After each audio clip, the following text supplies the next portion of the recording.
Good afternoon, everyone. This is Dr. Rhonda Farrow, the CEO of Global Innovation Strategies and the Success Strategist, bringing you week 8 of Spotlight on Success. This week, we're talking about the power of influence, building a brand that inspires and leads.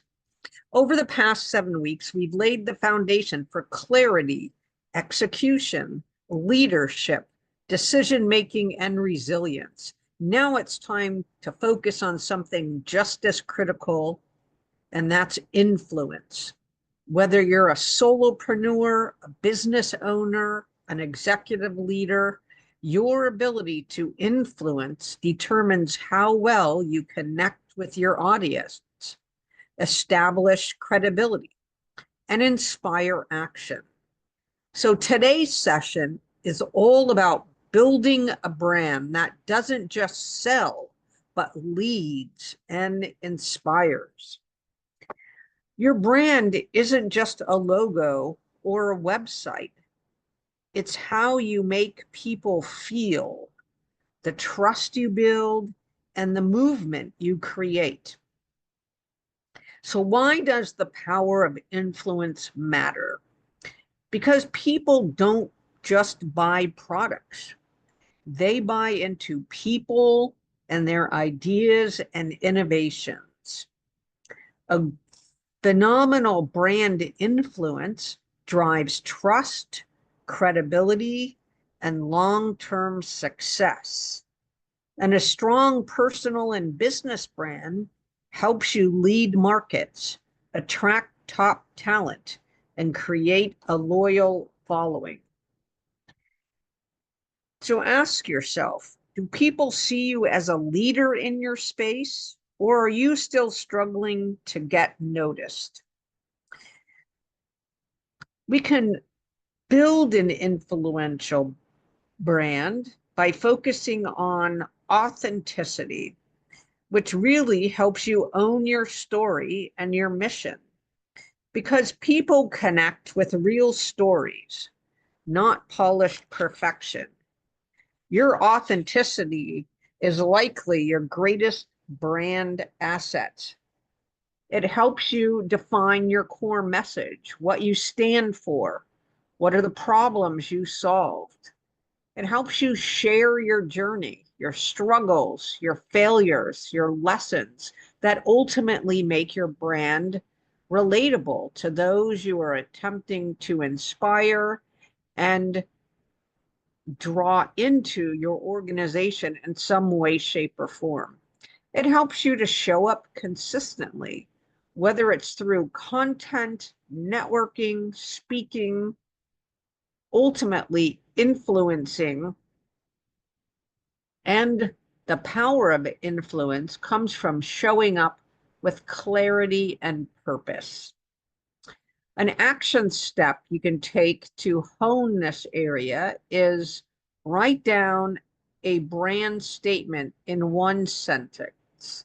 Example, my organization helps insert achieve a specific result by naming your innovative method. So again, your organization helps insert your preferred population that you want to serve to achieve, insert specific outcomes and results by or via your specific innovative methods. In the second aspect of really focusing on building an influential brand, we think about visibility, which works to expand your reach and impact. Because a great brand is seen, heard, and remembered. To build influence, you need strategic visibility. And so we need to be thinking about 3 things. Thought leadership, where you're sharing valuable insights through blogs, podcasts, and speaking engagements. Social proof, where you have highlighted testimonials, case studies, and collaborations which establish credibility.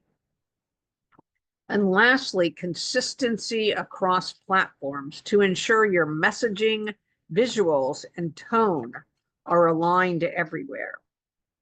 So our challenge or our action step for this area is for you to identify one platform where your ideal audience spends time and commit to posting valuable content regularly.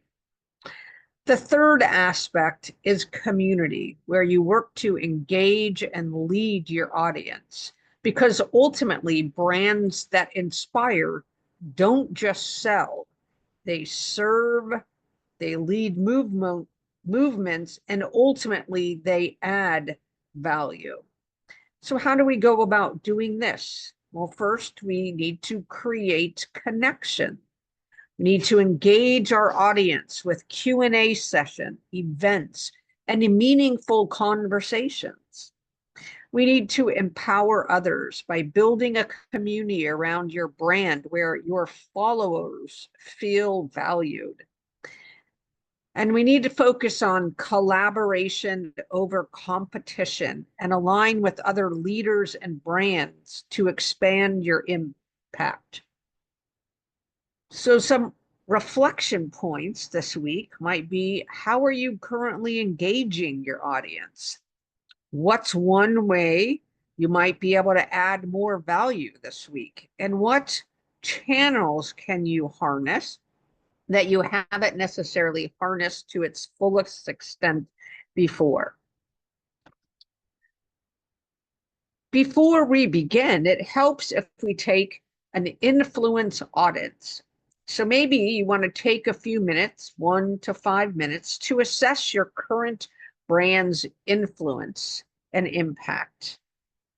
In the area of authenticity, does your audience or those that you're attempting to reach truly understand your core mission and values? Are you packaging those up so that it's salient and it resonates with your preferred populations you're attempting to serve and or impact?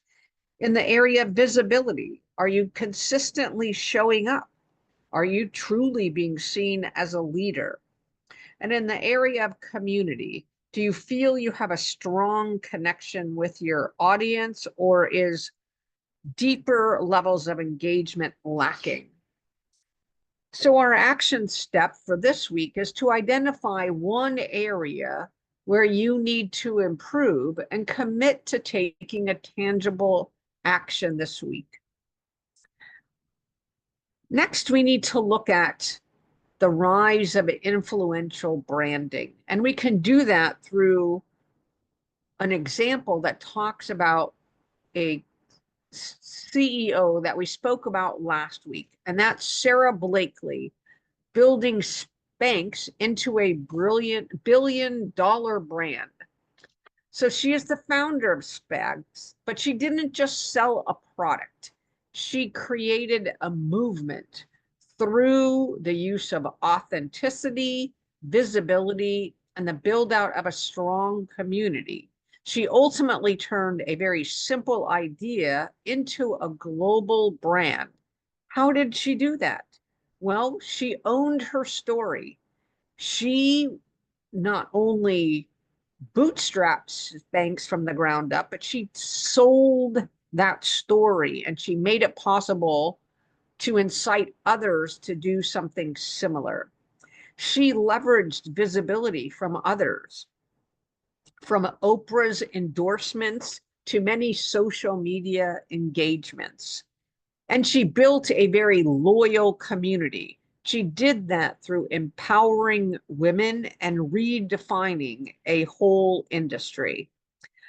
So your challenge for this next week is, what's one way you can apply these principles to strengthen your own brand through taking a recipe for success from Miss Sarah Blakely, the founder of Spanx.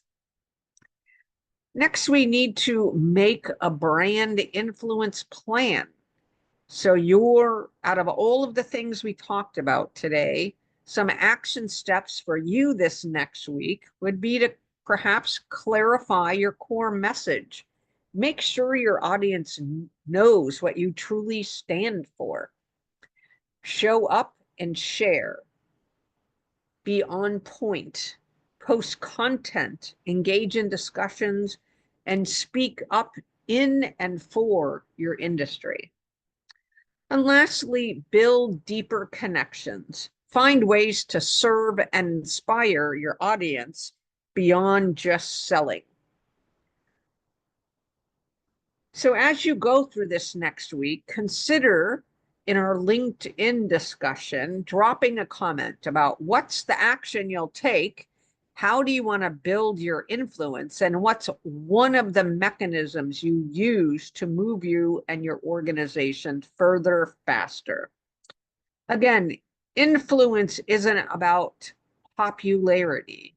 It's about the impact that you and your organization as a brand voice are ultimately having. If you want to be a leader in your space, you need to start by showing up and doing that consistently, sharing your expertise, leading with authenticity, and most of all, making sure that you're adding values to others and enabling their success. So this week, I challenge you to implement one influence building strategy and share your progress with our community members so they can learn about your successful recipe for greater success from building your brand that inspires and leads and harnessing the greater power of influence.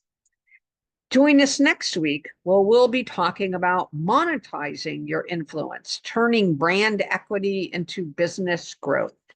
Again, this is Dr. Rhonda Farrell, the CEO of Global Innovation Strategies and the Success Strategist. Winding up week 8 of the power of influence, building a brand that inspires and leads.